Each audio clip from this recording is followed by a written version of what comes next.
урматтуу кесиптештер, бүгүн Canva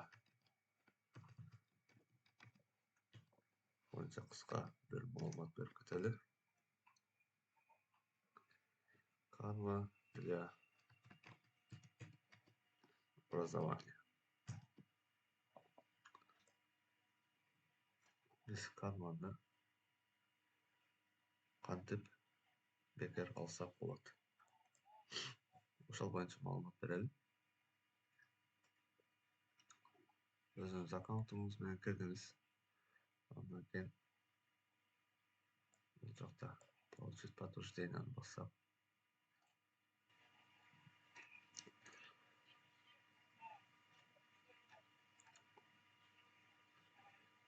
Бул жерде мамлекет өзүнүн Gmail улантабыз.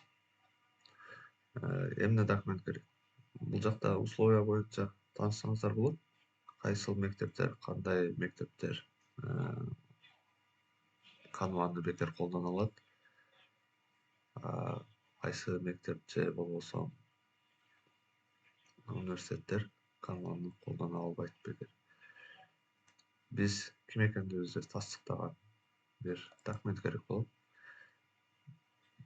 Мектептен справка алып жибергенмин. Файлды аласыз, тандайсыз.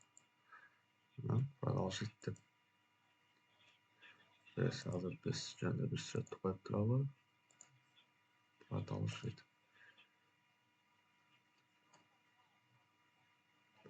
Бул жакта аты фамилияңызды толук жазып, кайсыл мектепте иштейсиз аны көргөзөсүз. Адрес жазасыз. Эгер сайт болсо, сайт дегенде мектептин сайты же болбосо эгер Edubase колдонсоңуз, Edubase ссылкасын деле коюп жөнөтсөңүздөр болот. Улантып туруп жибересиз. Мисалы, мектепти Бишкек деп жазалы. Бишкек. Мектепти жазалы. Продолжить дейли.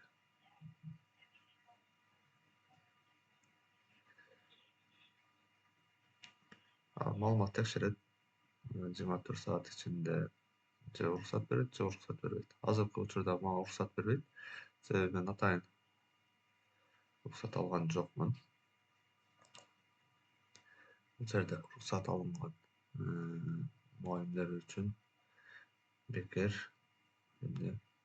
Canva'ны колдонуу. Бул жакта education негизи бул Canva'да кирген болсоңуз бесплатный версиясы. Буларды колдоно албайсыз. Справканы туура так эле жиберсеңиздер 3 жылга чейин бесплатный колдоно аласыз. 3 жылдан кийин кайра справка жиберип койсоңуздар болот. Чоң рахмат.